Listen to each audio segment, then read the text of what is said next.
I don't think that Eric Wargo is trying to elevate the science. I think he's mainly spent a lot of time in academia. I think he says he's a cultural anthropologist, and what he's saying is that these things aren't necessarily exclusive.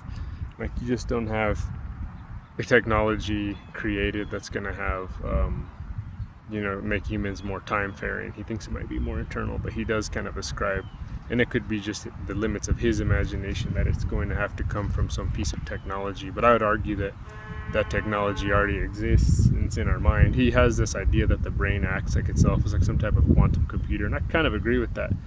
But the idea that he's really going on that I really enjoy is this idea of time traveling jinn, or jinn are like the things that bootstrap certain things into existence, like through time curves or timeline curves, or I think he calls them time loops. But how it works is a jinn would be something like that would arise out of nothing, and they got the idea from someone else. I forgot who he mentioned it, but they're saying that the jinn just kind of would pop out of existence from nothing and just seemingly appear there. And I guess that's what it would kind of appear like in our kind of block world universe. He has this idea of like the block universe, where it's like a bread loaf, I've heard it described, where you have the beginning of time at one end and the crunch of time at the other, and in the middle you have something called world lines. So we all follow these like snaking kind of caterpillar like lines of our birth to our death, but it kind of goes for stars, planets, everything, the whole entire universe. So all matter is like kind of like a projector slide that slowly has consciousness, or something like an arrow of time that highlights each section. And anyway, I think we probably already have these technologies. They're probably what some of these magical rituals and occult rituals are, is like a protocol to get your mind into a certain state where you can travel through it, or maybe pop into another existence.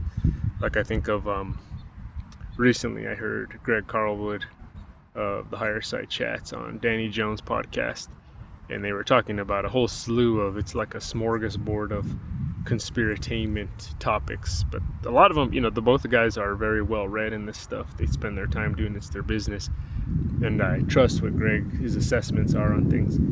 Carlwood mentions this thing that he heard, that the Freemasons were able to kind of create a pocket universe through certain meditation or ritual practices, where they could kind of slip into and spend time, almost like a time bubble that would exist outside of time, and you'd have you could spend as much time as you want there, I suppose, or anything. He made it seem like it was a bit of a more nefarious thing, like maybe they were having some type of weird, P. Diddy parties up there. But I think it would be a useful place to go and be able to study, especially in a place like now, where your time is taken up by all these competing interests, and depending on where your life is, you could be set up for a situation where your time is dependent, or other people depend on your time. So if you could find a way to carve out an existence where you could have true leisure, that would be wonderful, and makes me really want to kind of figure out where those types of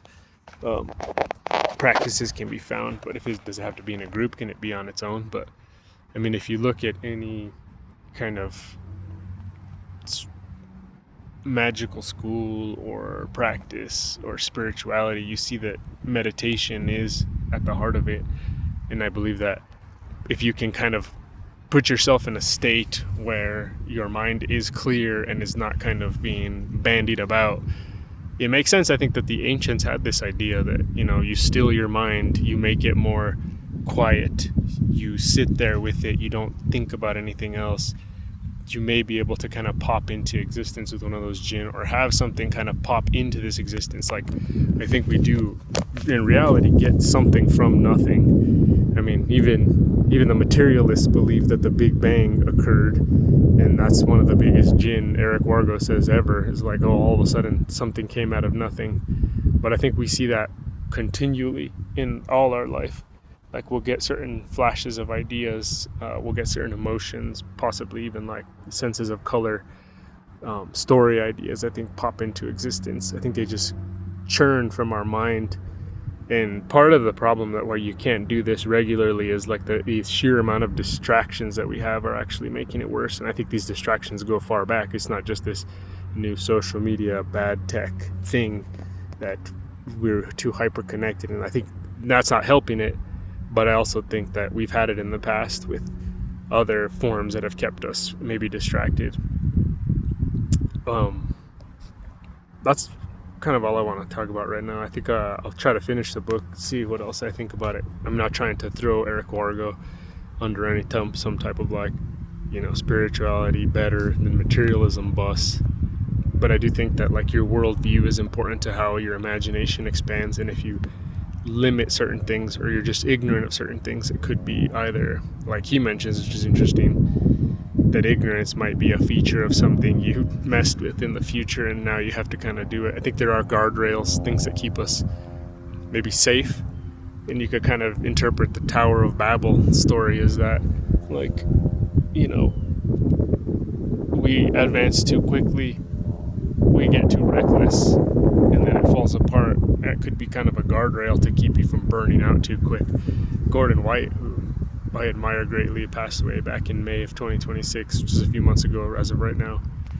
He had this really cool idea that like you can see the Tower of Babel as one way, as like a tyrannical deity not allowing you to get up to his place, kind of like this idea of certain generations, like the boomer generation, pulling up a ladder from the millennials and Gen X. Or he said you can see it as a parent pushing a toddler's hand away from a hot stove. Like, it's rough and the toddler's gonna feel like the person was angry at them and they did something wrong, but it saved it from suffering. And there's a quote I heard, I think like in an Aeschylus, I think it was like a play or something from Aeschylus, but it said something like Prometheus kind of warned us after he gave us fire not to burn ourselves. I think ultimately there is like this form of care that occurs, and we have to like understand that he has this friend he's talking about in the book named Julia Mossbridge, who wrote a book something like How to Avoid the Time Wars, or I don't know, I know that I've seen a book called How to Win the Time Wars, but she has this idea of unconditional love might be the way we have a trust exercise that goes from our future to our past. And I can kind of see that, like, it kind of fits with these like metaphysical ideas of love, not the romantic love notion we have here, which seems to be purely transactional, but more of like a thing that keeps us safe in a way, but also can nurtured. I'm kind of losing my train of thought now. Or I'll do more later.